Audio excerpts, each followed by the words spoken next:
much, sir. You're welcome. And Mr. Benjamin, can you introduce yourself to us, please?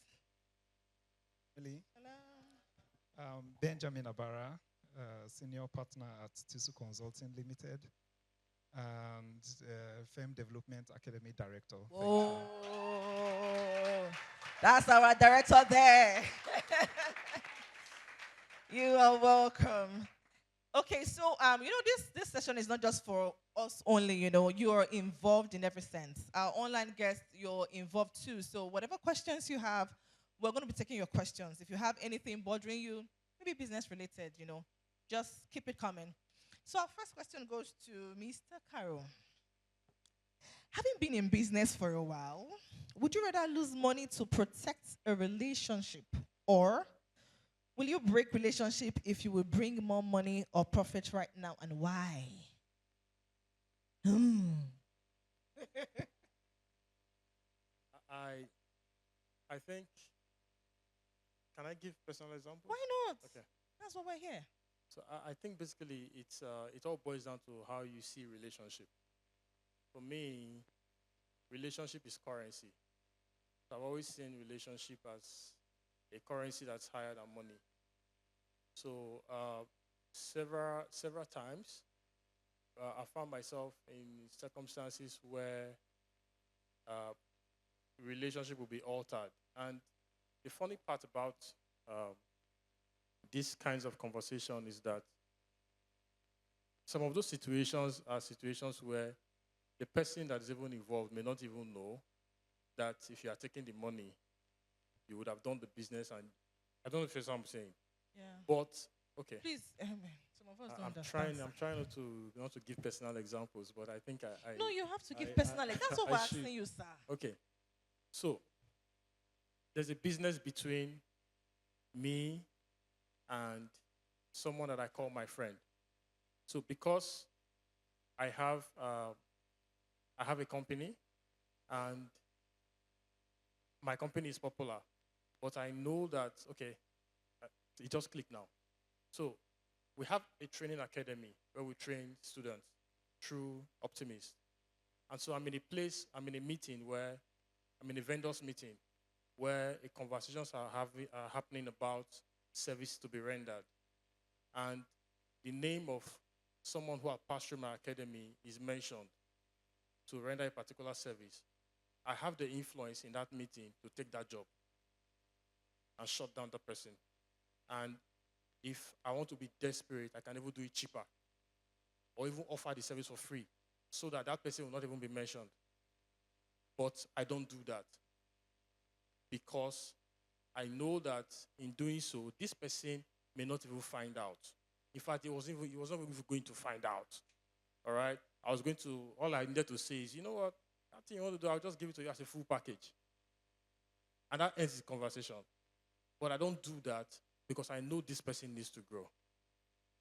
All right? So that's just one example, and it's several.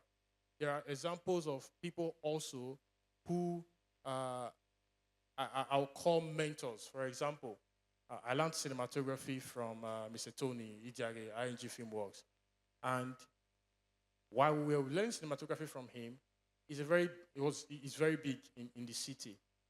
And you will find circumstances where people who know him, because they know you are also very good and you pass through him, they want to come and patronize you because somehow they feel you will do it cheaper. But you know that this person is Mr. Tony's client, has always been Mr. Tony's client, right? And so what do I do in those circumstances? When they approach me and I have those conversations, I'll be like, okay, you know what, I'll get back to you. And then I call Mr. Tony. I say, sir, so person, I get quarrel.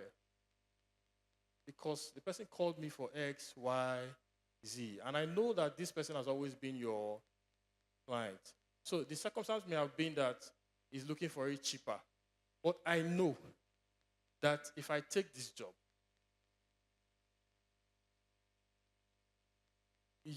is it getting clearer now? So these are several examples, right? And there was one in particular. This one was going to be because of character. right? So this person was actually looking for it cheaper. But I know that this person is very close to this man I call my mentor, right? And so what did I do? I confronted him. I said, this person that is my mentor has always been the one offering you this service. So why are you coming to me now? And it turns out that they had a little misunderstanding around that period.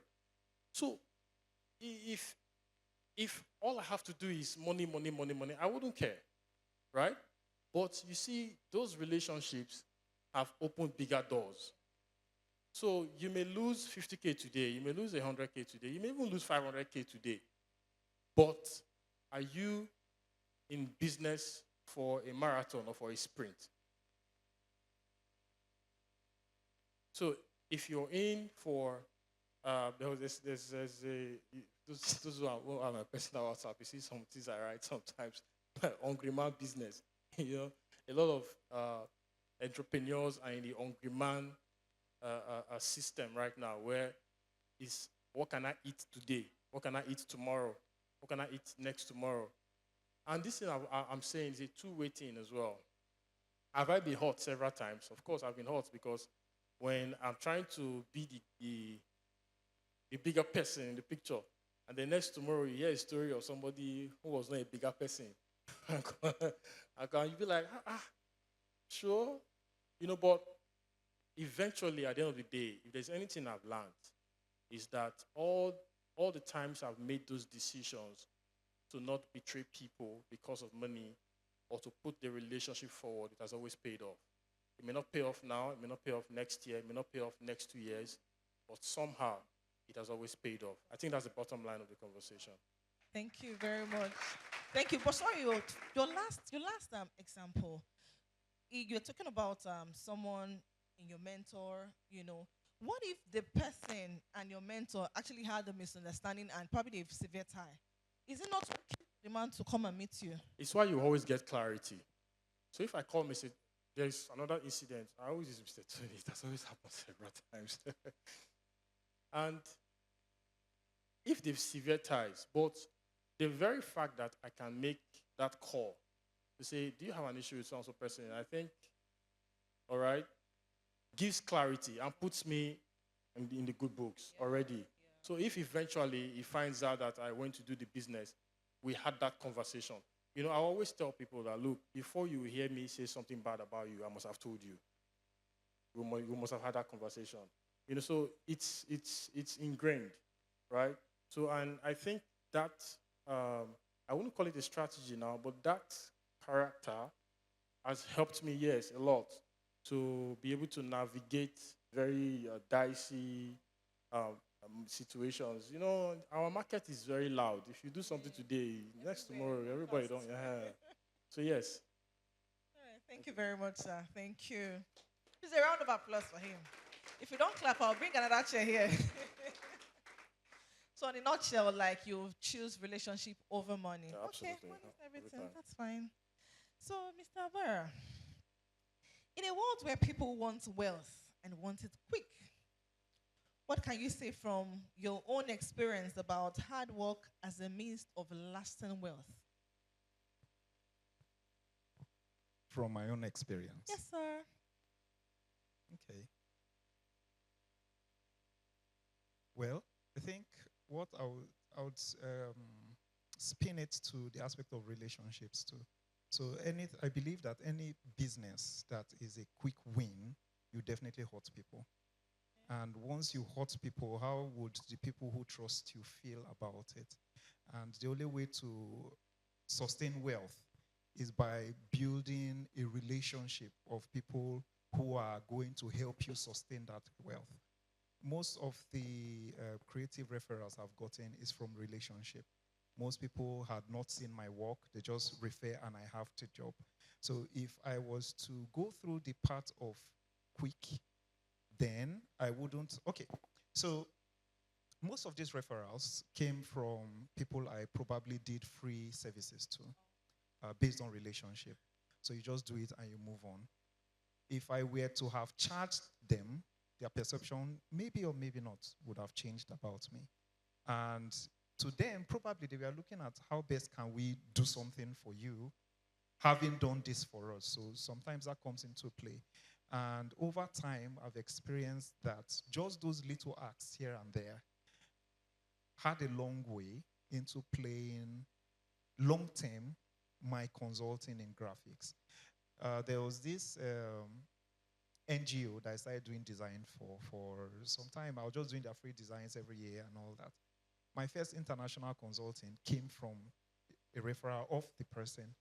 And if I wanted to hit it quick, then I could have given them a bill and they'll run away. Then I look for the next person to bill, maybe too large, and the person accepts it, but say, it's too expensive. You can get it cheaper and all that. And the one I got was something that it was not about the price anymore, because the connection has put in a good word for me.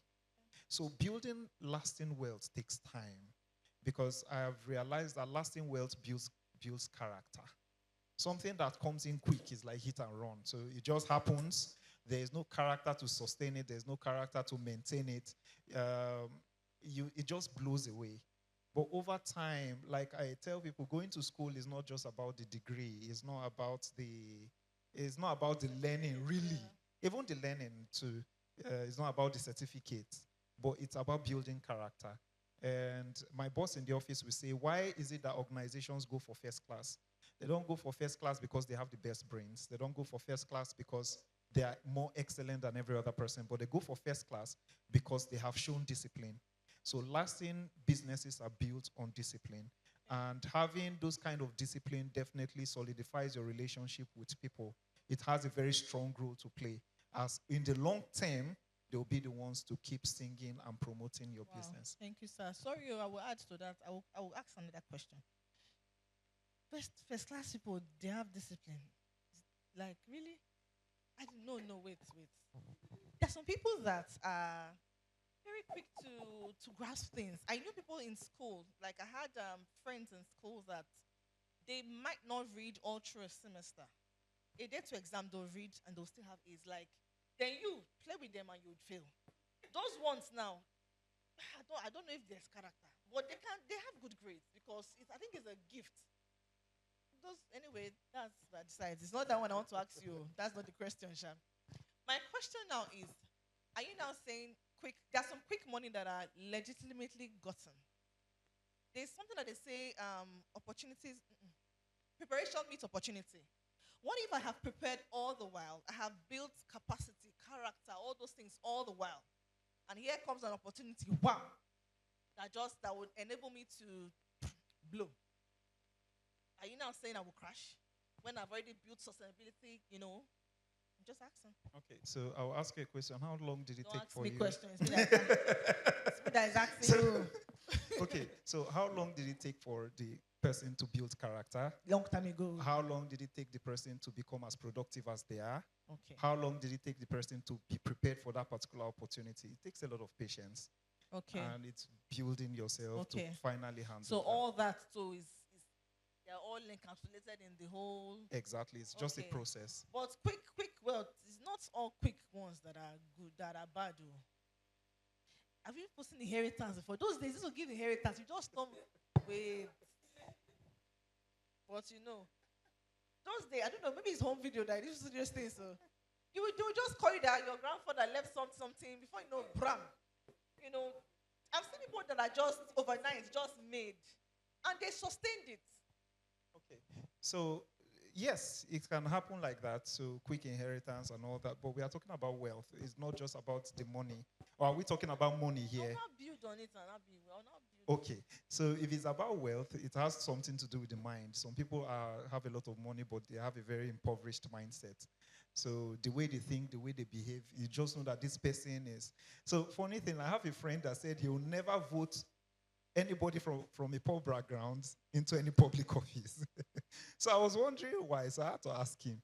He said if your father is poor, your grandfather is poor, no matter how hard you are working, he will never vote you into public office. So I said why? He said he believes that there is some form of training control around wealth that people from wealthy background have built over time. So this is his analogy. If someone is poor, he believes that if he leaves that office, he might be poor again. So, except the person has built character. So, what he has to do is he has to amass enough wealth so that if anything happens along the line, he's secure. So, yes, someone can have a lot of money within a short period of time, but it takes character, and character is not built in one day. It takes a habit to maintain it. If it's someone who knows how to blow money, when the money comes, spending money is very easy. If I can sit down here and analyze how somebody can blow 100 million in 2 days. But then, if 100 million naira in your hands can go a long way to sustain the next 4 generations. So, yes, so, yeah. And Reverend has taught us that wealth is not just about money, though. I was just asking. Thank you very much. Please let's jam our hands together for Mr. Benjamin. If you don't clap, I'll bring chair here. You will see it. Okay, so Mr. Carroll, based on your experiences in business, how do you or will you handle a situation where a big business contract is coming at the expense of your reputation or integrity? I'll come again. Based on your experiences in business, how do you or how will you handle a situation where a big business contract is coming at the expense of your reputation or integrity? That one is very easy. It has happened several times. It's very easy. I think less than a year ago, I was supposed to do a very big project in Abuja. I let it go because integrity issues. You see, like I said earlier, you must first understand where maybe some of these temptations had come when I've built character. So let me not brag too much. It's not easy, truth. You keep building character. So there are things I can easily walk away from now, right? But I think ultimately, when you begin to get to that point where you begin to see your business as an extension of your generation, or sort of the foundation or the seed for your generation, I think your decision making begins to change around short-term gains, and So I think right now the principles are set as to this and this and this is what we cannot do, right? And the principles are we are in the season of expansion now, and so these are times where some of those temptations will come. But because we know where we should be going in 5 years, in 10 years, in 20 years, I want the business to outlive me. Some of the systems we're setting up is such that I don't have to be there for things to run. So I feel that at this level, there are temptations that will be very easy to walk past by and say, no, we can't do this. We have to do this. Then going forward, because your question is progressive, you get the kind of temptation where you go feel. We have to be honest. We have to be honest. And I think it's where the kinds of conversations you entertain come to play. So one of the principles I've tried to build, which is not easy to come by, is to not be in a room where the conversations, where the decisions are, how do I put it now? To not be in a room where the decisions I've concluded on are being discussed. So for example now, let's say there's going to be a contract, and in this contract, you are going to give us 50 million naira, but your own money is 5 million, and we want you to put 100 million so that you can take your 5 million and we can dash you 5 million, and you can now keep 10 million, we can share the rest.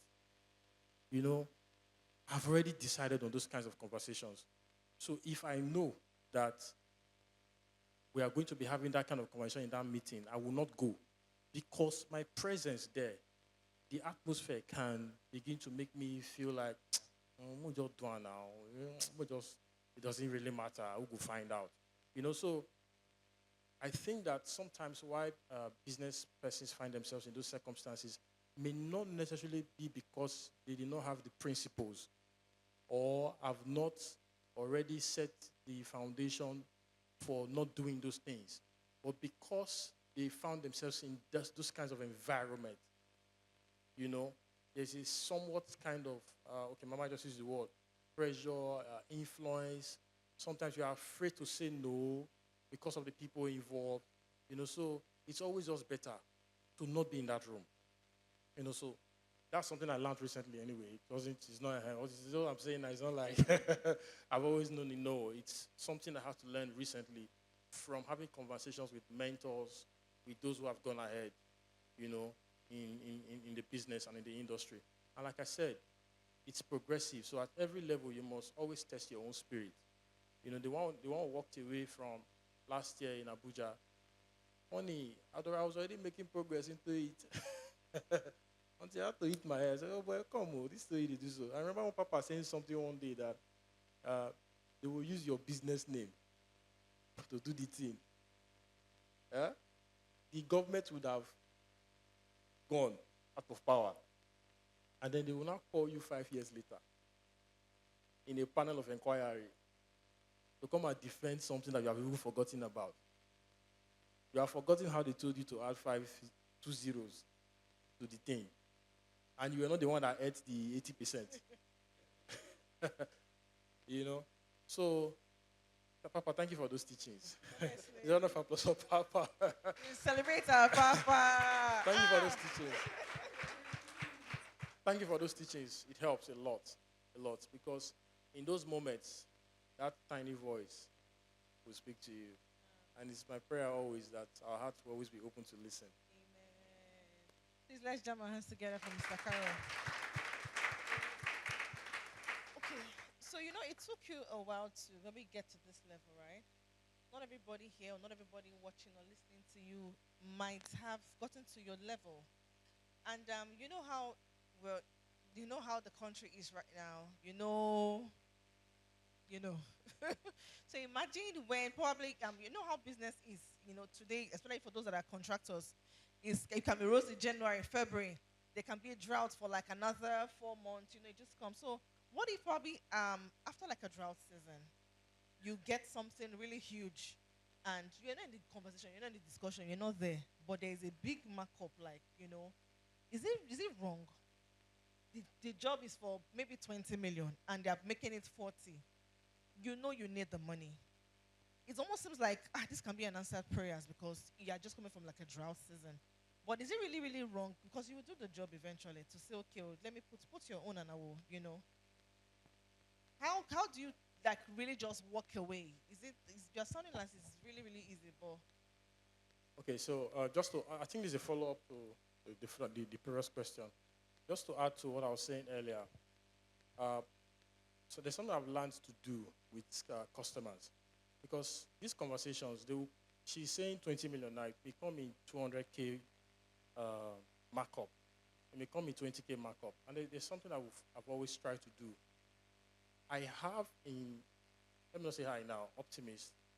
We have in circumstances where the client wants a very high markup. And we let the client know that this service that you want us to render for you, or you want to blast to this price, we're not the only one doing it too. We also have competitors, and the competitors can do it cheaper. So why don't I give you something from my profit so that we can do the job? We've had those conversations because at the end of the day, you mark it up, you lose the job. Does it make sense? no, sir. It doesn't make sense. So we've had situations where we say, you know what, instead of marking this thing up, how much do you want as a cut or something? Okay, fine. This is our base price. We cannot give you all of that, but we can give you XYZ%. That should be enough for you. I mean, this is from our own profit, just so we can do the job clean and move forward. That is one example. Another example is that sometimes when I start seeing that a client is having, it's not everybody that can come forward straight up and say it to your face. We've been in conversations where somebody is representing another body. We do a lot of corporate work, right? An institution. And person tells you, give me the least price, the worst possible price. And then you send it in. By the time you're done sending it in, a few days later, the person calls you and says, okay, they want to approve this XYZ amount, but this is what we want you to add on top for us to settle the boys and all of that. And what I try to do sometimes in some of those cases is, you know what, can you just handle your thing by yourself?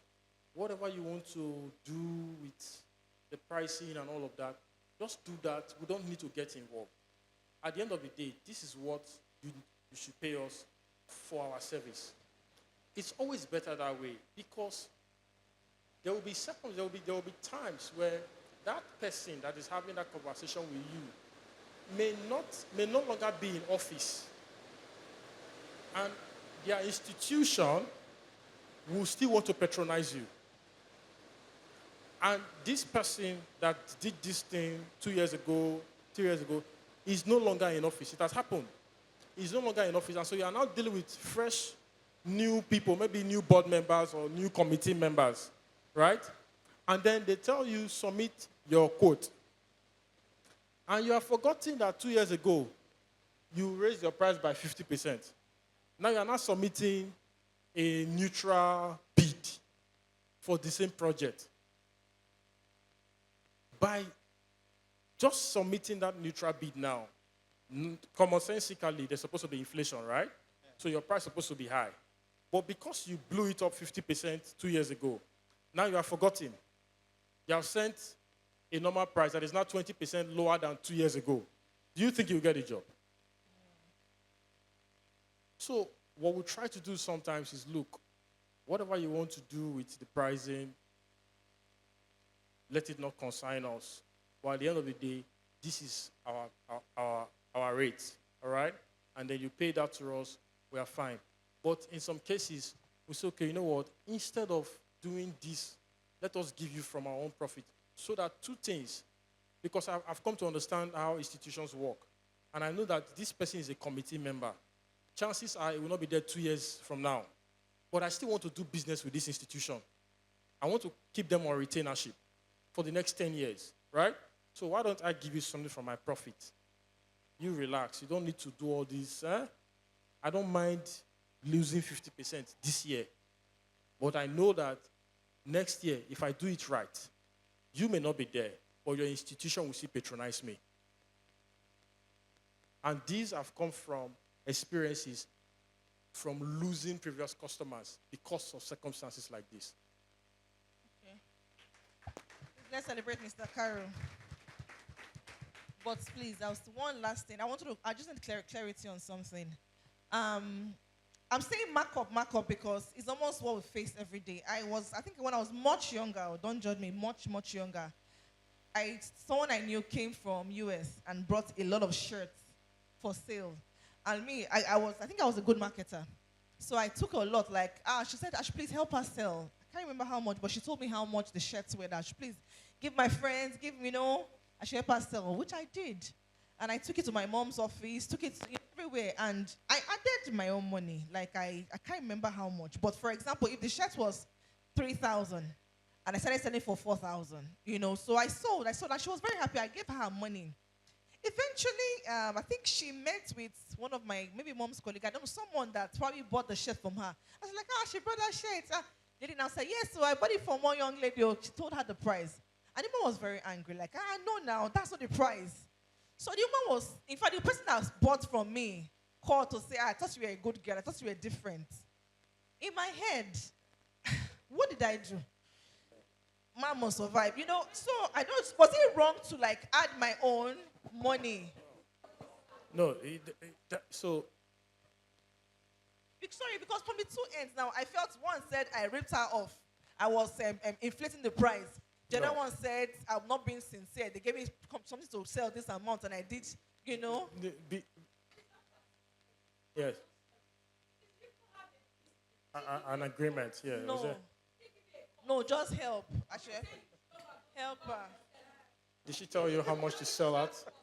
No, she didn't give She did tell you how much to sell at? No, she told me how much to sell. Yes. Like, come help me sell. Oh, you know, you can market very well. Me, I was happy to do it. Okay, okay. No, but I think So she I asked think me I one think the chef. conversation should have been, I think the conversation should have been, the conversation should have been at that time that what you simply added was your commission on sales. Basically, it happens every time, So maybe right? it's not wrong. No, Like, no, it's not as if I no. ripped anybody off. No, you didn't rip anybody off.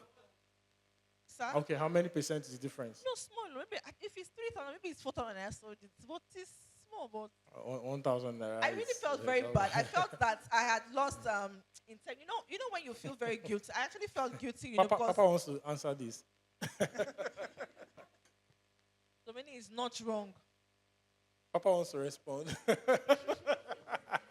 Mr. Benjamin, was it, From- is it from- wrong? from- Because it still happens now, like From my perspective, so there's something that we're doing now, and you can participate. You know, it's open. So we're doing how do they call it in the office? Just end by referral promo. So we have a base price for something. Let's say it's 100 naira, right? Now, if you market for us and you refer somebody to us, all you have to do is let us know that XYZ, you've marketed to them, they'll contact us, maybe introduce their name or something. If we know the business came through you, those people will pay the normal price that everybody will pay. But we would then pay you a commission for helping us refer that person. So it could be 10%, it could be 20%, depends on the conversation, right? I think there's a fixed price. So what am I trying to say now is that is some sort of an arrangement that is agreed, right? Okay, for every person I refer you, I'm getting 10% of whatever they paid. Okay? So there are people, why did we do this? There are people who get our base price and then top it up. And it happens in conversation. Somebody will say, this price I was giving me, is it the last price? So yes, it's our last price. Yeah, so what are you going to give to us now? We'll say, well, whatever you want, add it on top. If you can convince the person to pay and the person pays, that is now your business. Because let's face it, for every commodity you buy in the market, somebody has added a price at every level of the transaction before it got to the shelf. The difference is that you don't know how much was added. So what you're buying today is to you the current price. So the person who supplied, the person who supplied, the person who supplied the supermarket, there has been levels of percentage added to it, right? So it's why I always say, mind your own business. But where you see that the conversation is now going to affect your reputation, then you have to be very clear. So I think in your case, you didn't know that this was going to happen, right? So maybe subsequently in that kind of conversation, you can let the person know that, okay, you said I should sell for 3,000, no, me, I'm going to sell for 35, so that I can get my 500 naira as my sales commission. So if you have had a conversation, maybe this person will not have come back to attack you or accuse you of being crafty. afflictions are not rise the second time. Exactly.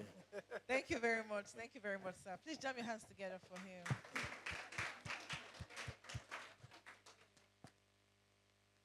Mr. Benjamin, sir. Saving creates opportunities, right?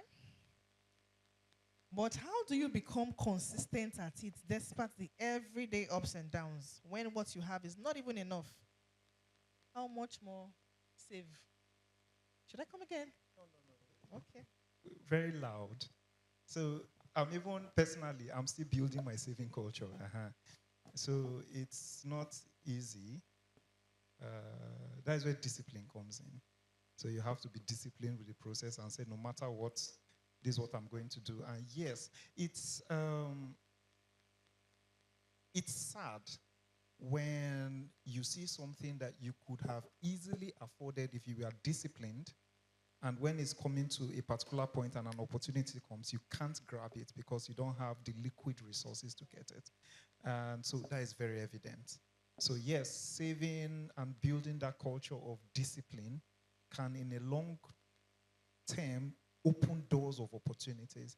I've seen people who grab things just because they were able to have that culture, prepare for uncertainties and prepare for those moments, those wow moments. And when it comes, if you're not liquid at that point, then it becomes a problem. Yeah. Sorry, one of my in-law came with me and she's always saying, cost of living, one kid living. Oh.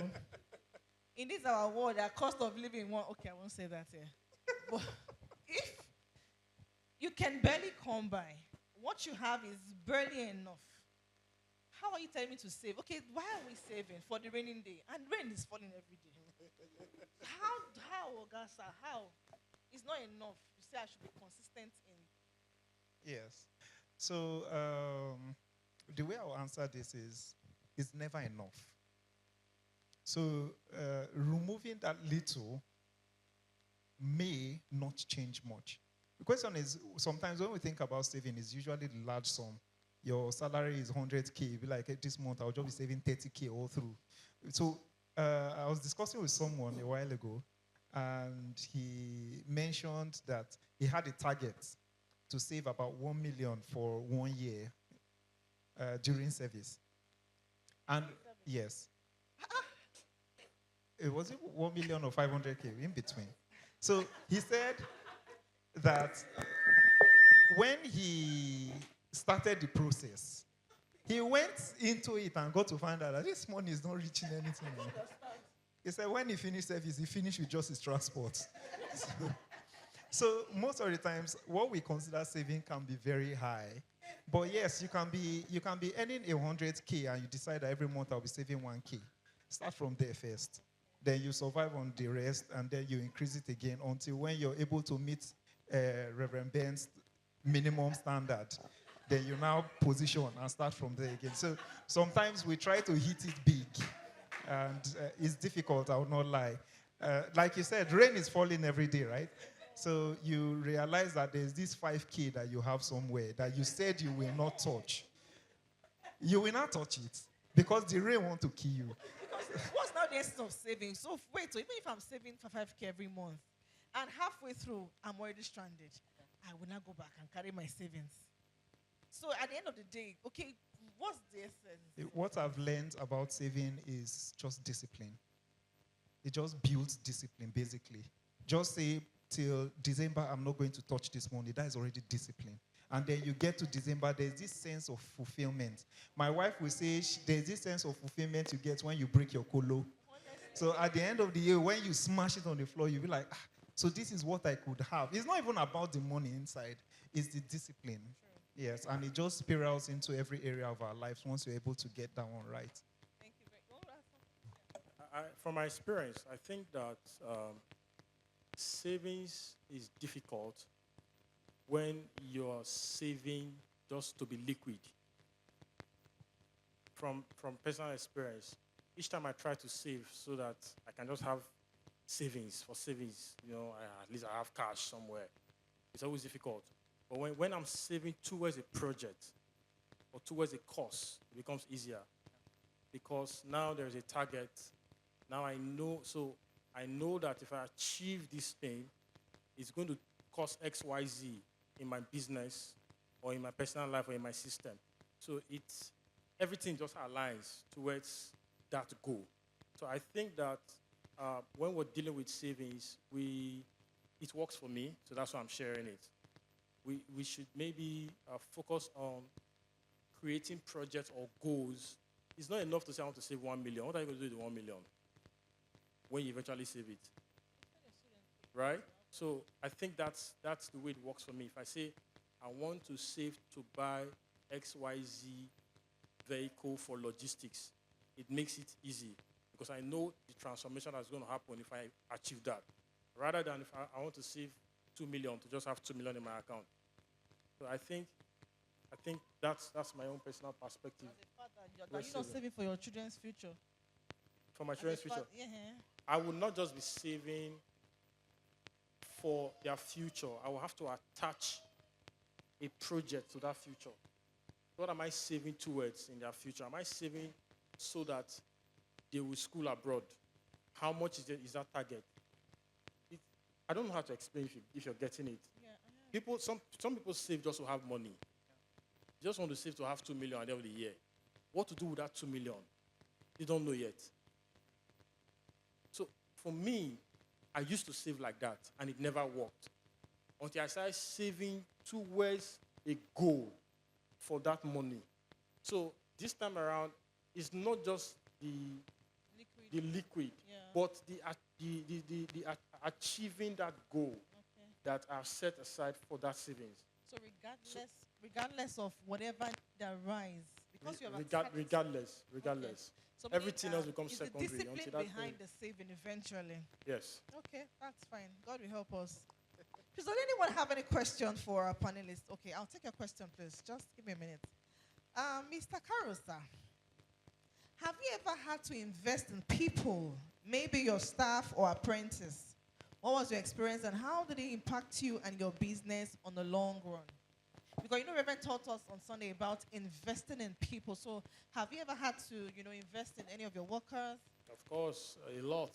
I think I value training. I think most of the mind shifts that I've gotten in business came from attending seminars, attending trainings, whether online, offline. And so I know that because I'm thinking generational, I need to raise people who can make decisions in my absence. So it's only commonsensical that I expose them to as many trainings as possible internally. In fact, I think, my wife made it cheaper because she's an HR consultant. But before I got married to my wife, I used to spend a lot on external consultants coming to train our people. It's just vital. I don't see any other alternative to training your people. Otherwise, you keep micromanaging, and you will eventually die. You will die by micromanaging. So, training your people is non-negotiable. So is that the only way to invest in people to render trainings? Is that all? Say that again? Is that the only way to invest in people? Like generally, all of us that are probably in your sphere. So in our own various sphere, how do we now learn to invest in people? Okay, if I understand what you mean by investing in people, some people will be afraid of investing in their people because they will eventually leave. Correct? That's sort of fear. Yes, if they go, they go. Which is better? You invest in somebody to give maximum or premium service within the 3 months they are going to stay with you, or you don't invest in them and they run down the structure you have built within the same 3 months that they plan to stay with you. Because eventually when you're employing someone, even if they sign NDA, sign all the signables, if he wants to leave, one lie will come from nowhere that they will lie and disappear, and there will be nothing you can do. I mean, I shouldn't be saying this, but one of my drivers just left. And what was the story? That the wife was sick. Well, guess what? 2 days ago, one of my managers saw him somewhere, and the wife was not sick. But this is somebody that we have invested in training. My joy is that in the process of being with us, he was able to give us the level of deliverables that we need as a business to strive and succeed for the next driver to come in and meet a level of excellence. That is that's the reward or the satisfaction, so to speak. Yeah. So I think for investing in your people, it's just not negotiable. Okay. Unless you are running on-demand business. Thank you very much, sir. So, Mr. Benjamin, you do a lot of human resource a lot. How else can you invest? Some of us are not business people. So, how can I invest in another person? Okay. Apart from trainings. So, it would be important to know your relationship with a person. Okay. So, is the person related to your business? Is the person working for you? So, what relationship are we looking at? We determine what we now translate to investment. Some people we invest in people with our time. We just visiting the person is an investment of your very expensive time. So if the higher your salary is, the higher your per hour billing is too. So when you give somebody 5 minutes of your time, if you calculate it as 5 minutes of working hour, just imagine how much you get. So that is how much you have invested in the person. So trainings is by the side. Connection is another form of investment in people. And it's a very, very expensive investment. For example, Mr. Caro here, I can have an opportunity to recommend him to a project, right? That's an investment in him, and it's costly for me. Because if he does not deliver based on what I've said behind the door, then I'm in debt. But if he over-delivers, then it's a return on investment. So that is another way of investing in people. Just making the right connection. Dr. Efe, I always call my mentor, he invested in me and making me to meet Reverend Ben. Wow. And I hope I'm giving back some form of return of investment to him. So we invest in different ways. It's just depending. The issue is that most of the times we don't value any other type of investment that is not monetary and is not tangible. So yes, so those are the different kinds of investments that I can actually consider we make in people's lives. Wow, thank you very much. Can you jam your hands together, please? Lastly, sir, please, can you share your experience where your generosity impacted your life and business? Your generosity, can you share any experience that your generosity impacted your life or your business? Okay, so I'll just narrate the first story I gave, which was me doing graphic design for free for an NGO. And it's opened a lot of opportunities for me. Regarding business, there are situations where I've just done something I consider easy. So there was one of my cousins one time, he was working in River State for the government. And I think he had an issue. What he did was right, but he did not know how to communicate it. And he met me, and I was able to draw up the document to back up his actions. And when he submitted it, the then, I think, local government chairman in charge of, I don't know, I can't remember the position, saw it and was like, there's no problem. Who did this document for you? And he said it's his brother. Well, like, there's no problem here now. What you did was correct. So just doing that gave me confidence in my ability to deliver. And so it impacted my work too, because I can now, except your work has been validated, it's difficult for you to sell. So just doing this pro bono work here and there, and it's being validated. Oh, this is beautiful. Oh, this is nice. So for me, it kept increasing my profile. To say, oh, so if I deliver, if I do something like this, people will value it. And so my business started growing. My consulting started growing. And even in where I'm currently working now, is the same. So it's knowledge over time, which I consider to be free work for people, that is now getting me paid. So yes, those kind of generosity actually pays a lot. And then we look at the relationship side. My first vehicle was given to me as a gift. And it was because I was working with, not essentially just that, but I was working with my former boss, and I gave my time. Time was not sometimes I'll work with him till around 10 p.m. before going home, 11 p.m. And I didn't really care. I was just happy. And when it was time, he just told me, I'm going to get you a vehicle. And that was it. So generosity pays. Not looking at it for the outcome or the benefits you get from the person, because it may never come. And if it doesn't come, you get disappointed and you hate the person for not doing what you expected from the person, and there was no conversation at all. So just doing it, it's really amazing. I've gotten several recommendations and commendations based on my service to people. Just a conversation with someone, oh, have you worked with Benjamin? Oh, he's like this, he's like that. It's not something I charged for. But those are the things that actually gave me credibility when I'm now meeting new sets of people. Wow. Can you jam your hands together? Please, let's celebrate these panelists. Jam your hands together for them, please. So in other words, we should not be generous because we want people to be generous to us. Okay? We should just be generous. Just be generous. Okay. Because I remember one time, my son, I used to tell him, don't laugh at people. You know, if you are running and you fall, he will laugh at you. He will laugh very well. And I said, you don't laugh at people when they are hurting. So one of the days, he came back home and told me, you said I should stop laughing at people when they fall. I fell and everybody laughed at me. Because I was telling him, when you are doing to other people now, they can in turn do it to you. So he now told me he has stopped laughing. But the day he fell, they all laughed at him. So why am I not? Why is he not supposed to laugh back at laugh at people? But eventually, we're not generous because we're expecting people to be generous to us. We're just generous because it's expected of us to be generous. It's part of our culture. Thank you very much. Can we keep our hands together? Someone had a question. Huh? Not a question. Please, can you get a mic, please? Shalom, everyone. Shalom, sir.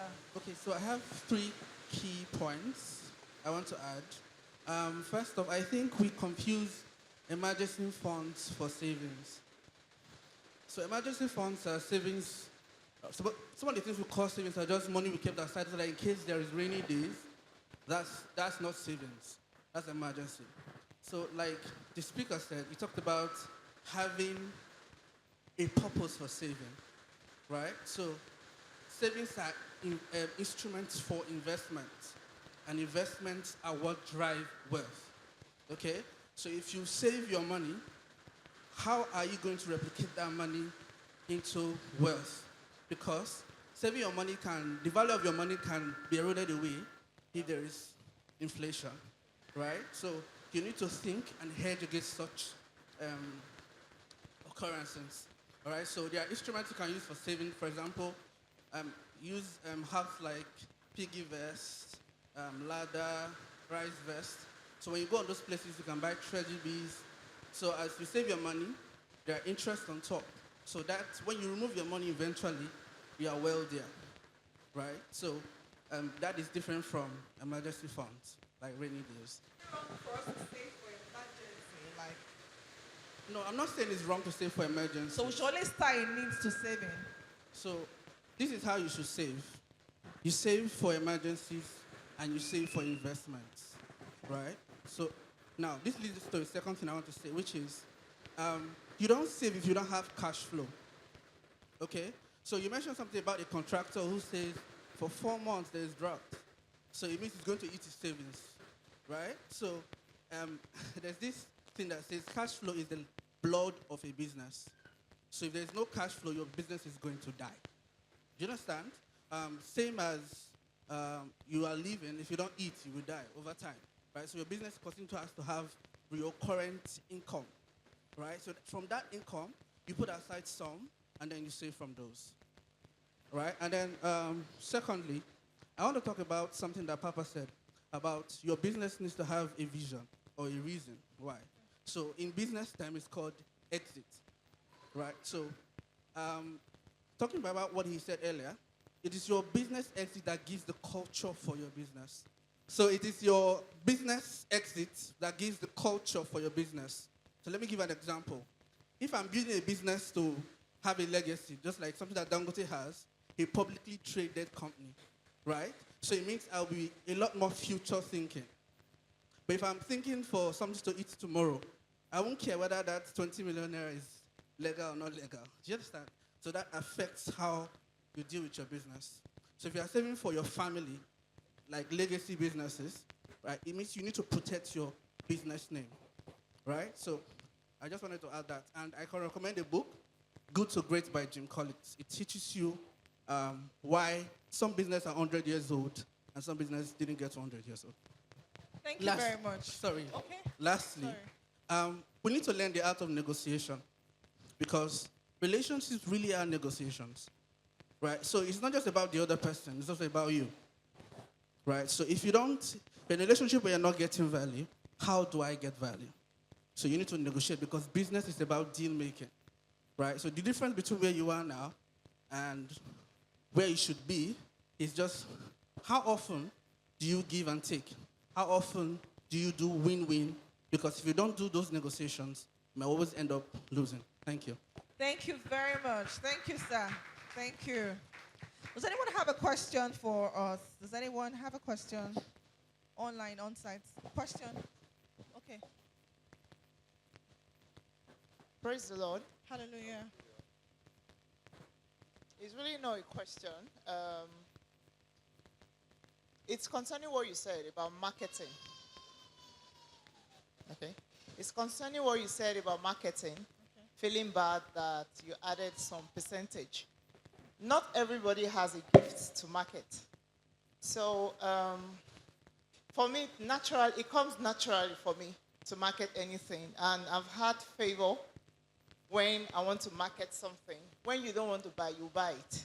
And I'll just smile. And I do it freely for people. If I'm to charge, I will pay for it. You'll pay for it if I'm doing it freely. Do you understand? So it's just to encourage you. Don't feel bad. And you said it's just 1K. There was a time someone called me. I'll give an instance. I was in the office. Someone called me that she needed to petition the AIG. And it was around 4 o'clock. She needed to submit it that very day because someone beat up her staff in the office. And I started typing the petition. Immediately I was typing. I was stressed in my head. I'm going to charge for this stress. Yeah, I said I was going to charge for it. So after typing it, I delivered at the AIG's office. I met the target. And she said, how much are you going to charge me? I said, because you're family, I'll charge you just 100K. She said, you dear. I said, how much are you expecting? She said, 20. I said, I'm not that kind of a lawyer. He said, even when I told my husband, he said, why your own dear? I said, it stressed my brain. Because some lawyers will take 5,000. If I'm to calculate how much I pay for my practicing fee and the year's post-call, don't stress me. That's why I'm not going to court every day. I chose not to go to advocacy. But if I'm going to write a legal document, it's a letter. The letterhead is very expensive. Do you understand? So when it's going to stress me, this one cheap, go now. But I delivered. And in putting that, like in school, they will teach you letters are testaments. When drafting legal documents, you have to consider every statement because you could go to court because of that. So when you know you're going to pay, you're paying for services, I don't think there should be a price tag. You understand what I'm saying? So don't feel bad. Like the other speaker said, maybe next time you tell them, give me for 5K, but me, I'm a professional marketer. It's a gift. I'm going to add extra 3K. So don't give me bad name. Other people, they sell on 5K. Buy there now. But me, there's a finance, I don't know. I just said I should add that. Thank you. Thank you. Thank you very much. Thank you so much. Thank you. You have a question, sir? Shalom, sir. Shalom, sir. She have answered my question to you. And sir, sorry so that I don't misquote you. What did your friend say about poor people when they get to public office, please? Just recap so that I'll answer you, sir. You want to give a response to... Yes, sir. Okay, so that is my friend's ideology. Yeah, so he's okay where he is. Okay. He just has his own beliefs, yes. For me, I think maybe he grew up where they are only the one that is wealthy. Because even the poorer people have better character to show in public space than the richer children. If you check it now, it's all around our society now. Because the way we grew up, when you grow up in a mess, so if you grow up in a poor background, there are ways you eat. You don't eat outside like that. There are ways you are being cultured. You don't talk to people anyhow. You don't insult people. You don't play with insults. But the wealthier ones, they can break their father's waist cream. We cannot break our father's plate.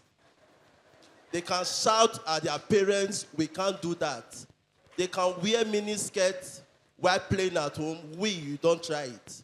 So when we get to public places, we thrive better than them. I don't want to mention name, but we know what's happening within our country now. The wealthy people or the wealthy parents, they are messing up themselves. Their children are messing up our town. Then lastly, for character building, I'm a football referee.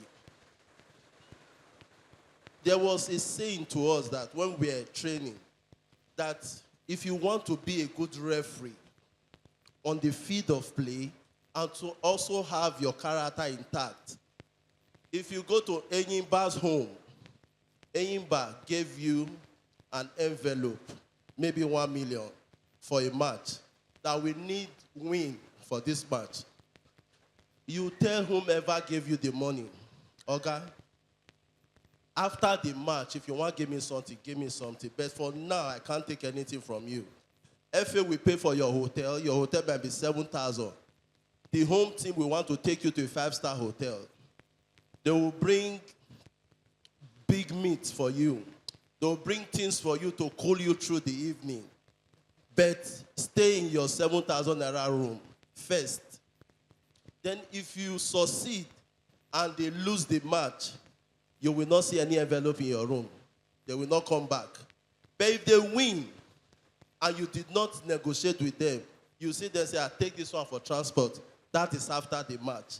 Then if they see you in maybe any Bender Insurance, they come here and you are the center referee, they will remember how you deal with them.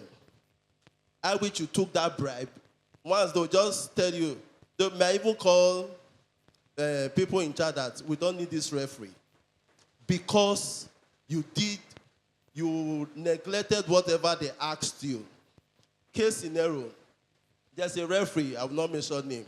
He took 11 million naira bribe, a center referee. He did not tell the 2 assistant referee and the reserve referee. After the match, they met the other referees. One are mess up now. Even with the money where they give una, I not fit do anything. It was like, which money you give us? They said, una center referee not tell una. When they later confronted him, he kept the 11 million naira to himself. The remaining referees, they did not argue with him. He was invited to a calf competition. They spread everything he did. Few minutes to the match, they told him to go back to his country, which is Nigeria. And that match, he was supposed to be paid $55,000 compared to 11 million naira. Now, why I said we should build our character with the way we grew up.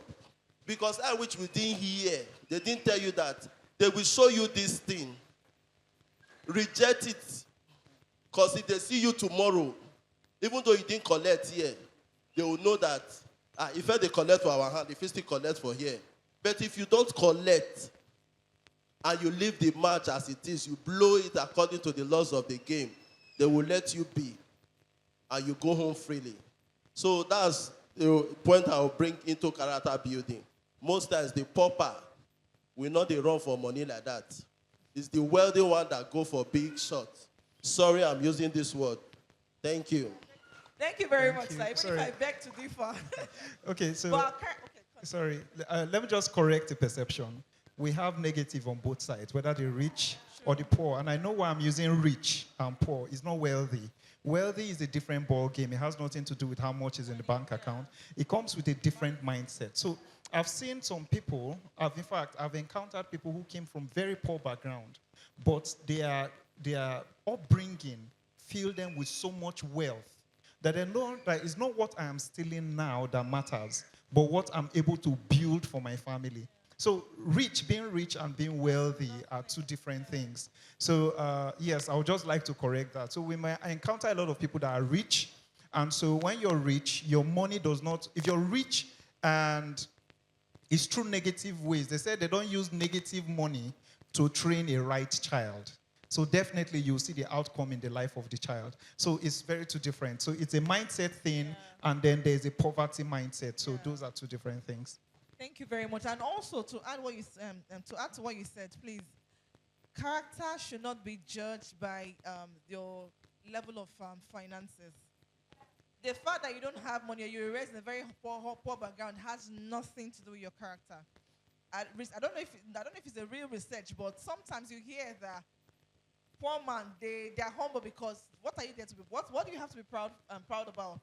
When poor people enter positions, sometimes it's terrible because they have not probably seen that kind of wealth. So it actually has nothing to do with your financial status, your character actually. Nothing. Pastor Shadrach, you want to say something? All right, shalom family. Okay, I actually want to ask a few questions. Mr. Caro, please, I want you to answer this question, sorry. Considering Papa talking about intentionally building relationships and not just building relationships, but deep, authentic relationships. And you've had opportunity to have a deep connection with Fem Foundation, same way I do, right? So, what's your take on you, attending to your family members, like in pricing, you want to deliver a task or deliver a job, and you want to give out that same price to your family members, same way you give it to outsiders that you don't have relationship with. I don't know if you understand my question. Same way, for example, you are giving out a product or you're going to rent out a product, and same way you give it out to an outsider, but this is your family.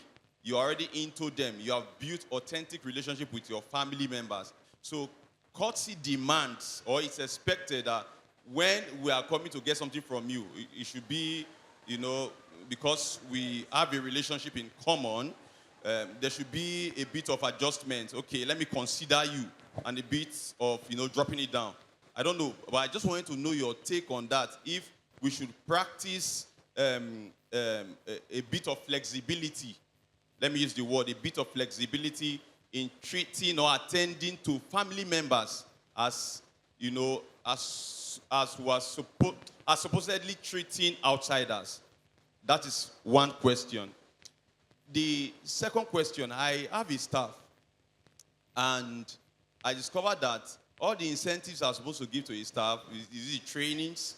Is it your gas finishes, I attend to it?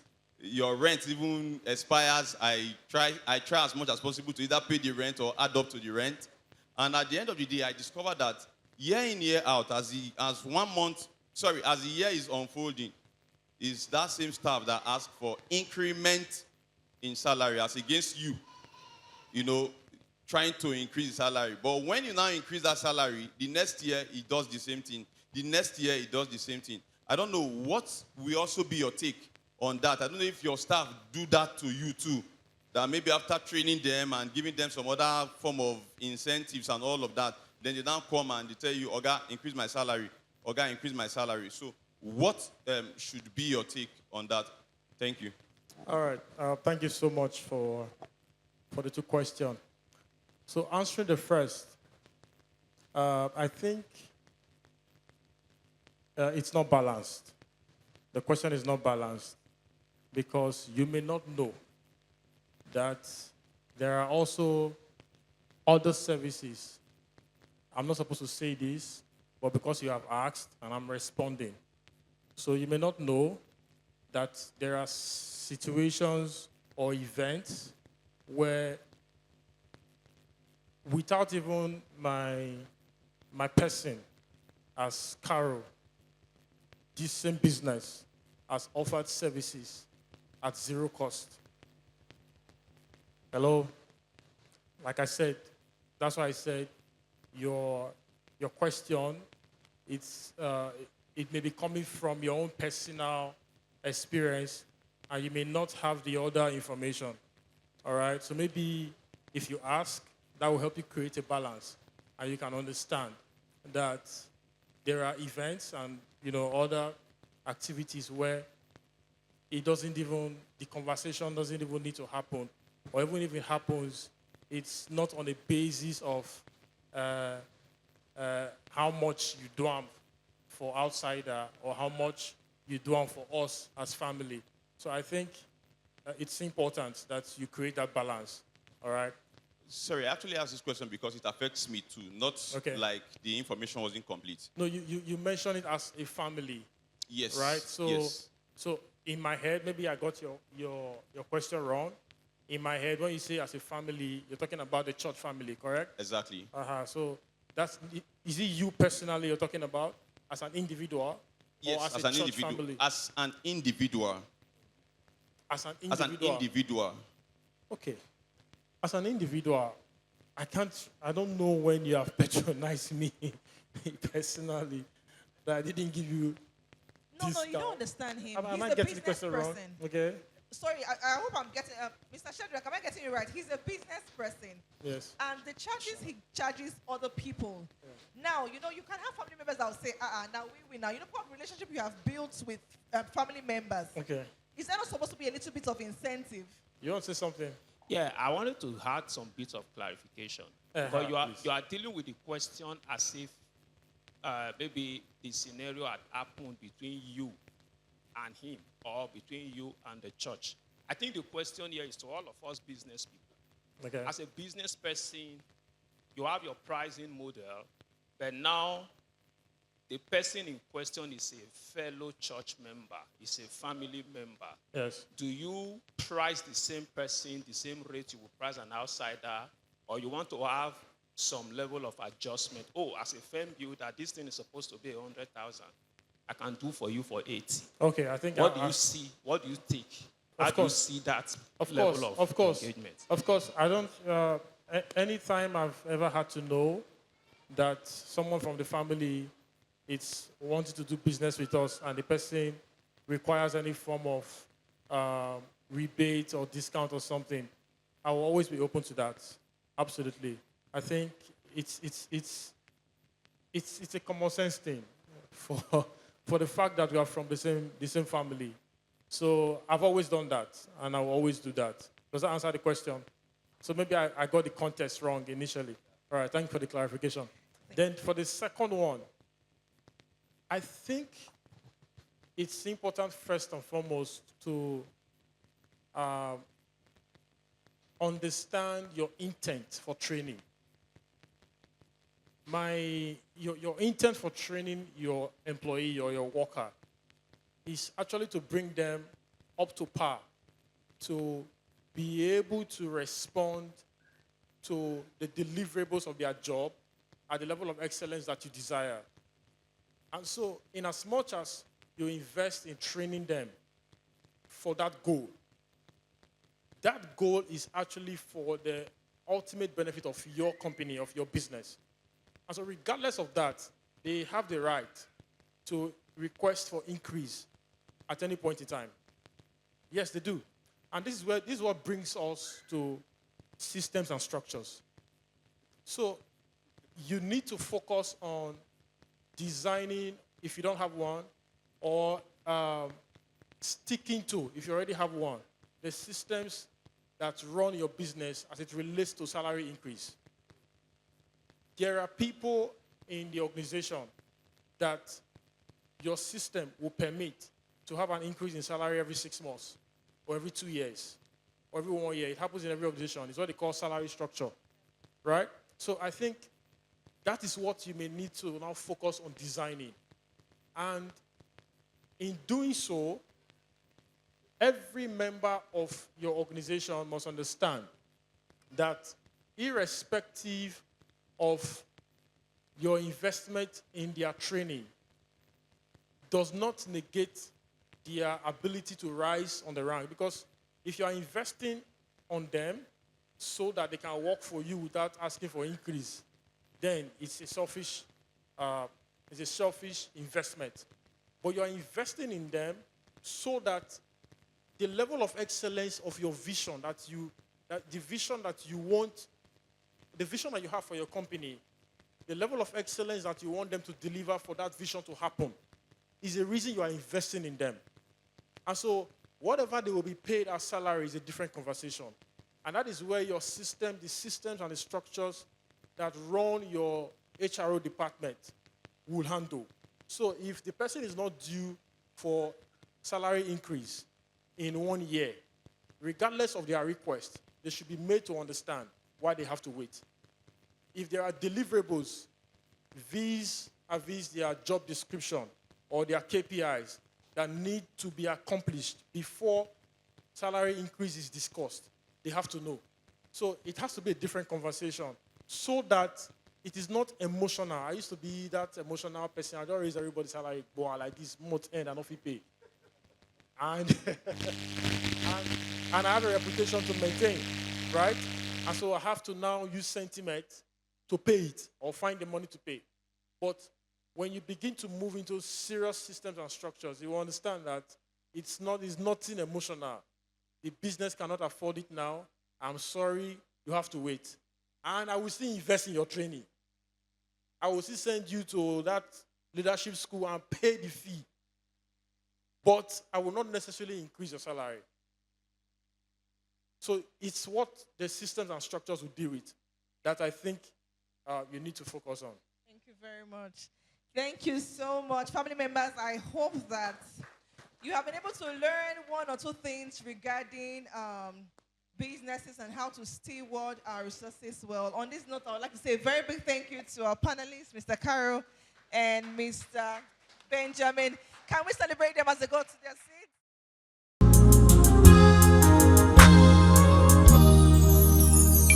What a wonder you are, my shelter and peace.